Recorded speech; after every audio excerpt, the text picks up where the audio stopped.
Howdy, howdy. Jeremiah here with Separt Plumbing in Surprise, Arizona. I'm doing a filter change here. Just wanted to give a couple tips. Those of you trying to get your filter change done at your house, that little red bucket right there comes from Home Depot. Super helpful. You can let the water pour into one side of the bucket and drop the filters into the other, so the filters don't splash the water up all over your stuff. My goal with this red bucket, after hundreds of filter changes, is to keep every drop of water in the bucket, so that when I'm done changing the filters and flushing the system, you always want to make the red bucket work on your behalf. There's not water everywhere for me to dry up on this unit backwards, and like keeping this, me from noticing any leaks from behind it, so you have easy access to the right now what I'm doing is I'm working on I'm just gonna kind of the reverse osmosis so from you can see how I'll typically behind the unit. I see a lot of guys face it towards them. The housings. There's a lot of different reasons to not do that. That way you have easy access to the conservation valve and doing the whole flushing process. I just put a little bit of lube on the housings there, getting the filters ready. I know I don't have gloves on, but if you can see that hold them by the plastic. I'm holding the filter in such a way where I'm not touching the filter with my bare hand. I'm using this plastic here. The water's off. Peeling it back. Drop the water into one side of my bucket. Only touching. And drop the filters into the other side of my bucket. The plastic and not the filter. Then it will not. You're probably better off using gloves. Much more professional looking for sure. Lube up my housings. Either put some gloves on. So just getting these bottom filters changed out in the housings. One thing I was pointing out in this video, filter change, you always want to make sure checking for the little rubber gaskets that might be left behind from the previous filters in the housings connecting to the manifold. On the inside of the manifold at the top. I actually filmed this video for my technician, who is more of a plumber than a water treatment guy. Always look for those rubber gaskets. Just little things you pick up along the way. All the time. Then the technician forces the housing on, tightens the housing, video twice, and it doesn't leak. But now you have all this tension. Put the third one in there on the housing. Nope. Okay, second video, good. Yeah, it's little things you pick up along the way.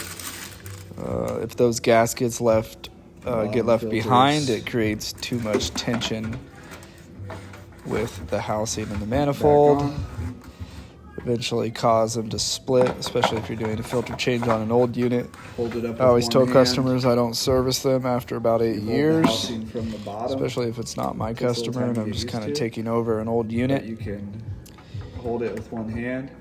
And what I'm pointing out here in this video, which you can't hear, I actually did quite a bit of talking in this video, but if you learn to lift the whole unit with your left hand, bottom housing like a man, and grab those housings from the bottom, you can tighten those housings with one hand while you hold the other unit. Takes some getting used to. Might sound silly, but holding up a five-stage unit in your left hand, at least for me, that's not my dominant hand, is kind of heavy. I know these are minor details, but that was kind of the purpose of this video for my technician. One thing I'm pointing out to him right here is I'm utilizing this bucket for absolutely everything, for the water, for the filters, for the flushing. I even have right here in this moment in the video, in this stage of the filter change, I have the unit resting, leaning back against the bucket. So I'm going to lean and like that little black line that's loose there coming off the T of that post-carbon filter. Releasing all the water from this into the bucket. It's actually dripping water into my bucket as I speak. pointing out the Teflon looks pretty solid on that fitting. I end up adding one more little wrap of some Blue Monster to it. Red bucket, if you use Too little Teflon is no good. Too much Teflon is no good. For a filter change. So try to find a balance, but when that Teflon looks like it's one with the threading, so it doesn't splash on me, that's when you know it was Teflon really well the previous year, which that was me when I installed this unit about a year ago. If you coming back for its first service, if you get yourself I'm changing out a Hydronics alkaline filter. It'll get these out. That's a big one, rated for 2,000 gallons. I still have them change it out every year, keep it fresh. A little Milwaukee pick pops those blue little, even though this Teflon inserts out of that filter real easy. Looks gorgeous. One thing you'll notice here in the video, kind of hard because you're watching me do this as my camera's just hovering off the counter there, and it probably would be much better if I filmed it with the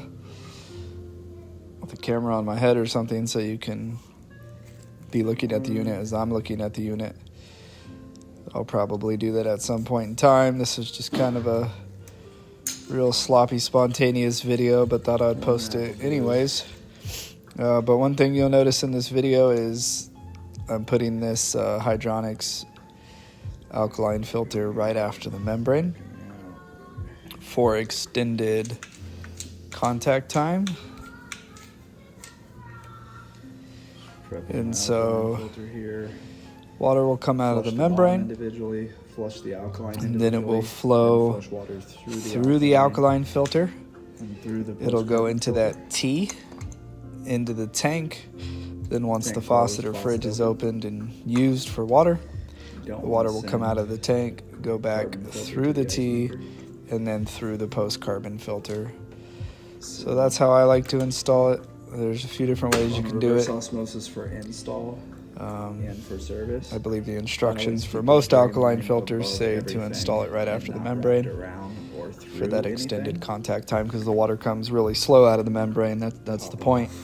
Water comes really fast out of the tank flowing through that polishing filter that I'm holding there, that post-carbon filter. Again, I'm trying to keep that black line that I was pointing out just a second ago, that's the drain line. I like to keep it above every line, getting water all over the floor. So I don't wrap that drain line or loop it around anything or tuck it away. I like to keep it suspended up above everything for the purpose of when I put the reverse osmosis back in the cabinet, it's not getting caught on anything, and it finds its own place. Just realizing I wanted to put a little Teflon on this guy. Manufacturer Vertex uses pink Teflon. I don't carry these systems any longer. It's a good unit, but it's the only company and people I've ever seen use pink Teflon. I have no idea what brand that is, but anyhow, I love this Blue Monster Teflon.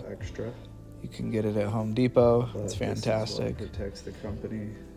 3 to 4 wraps of that on a bare fitting is absolutely bulletproof.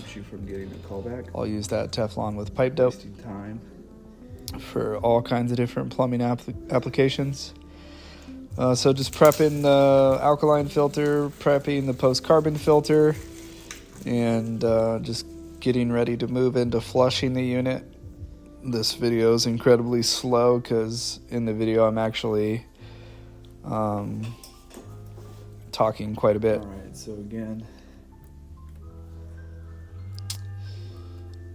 So I'm going to flush the bottom. Then I'm going to flush the alkaline filter individually, and then I'm going to flush the post-carbon last.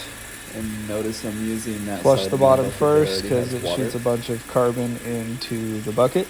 You hear how loud so I don't shoot a bunch of carbon forcing it through the alkaline filter. At 85 psi coming into the home.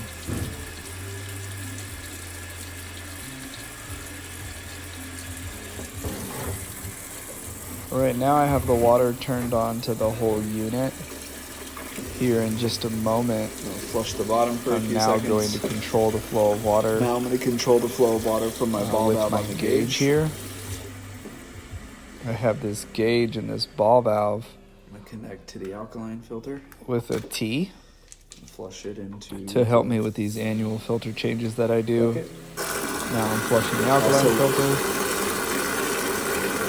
The alkaline filter and the post-carbon filter are directional. Again, controlling the flow of water. You could actually use them in either direction, but not shutting it off.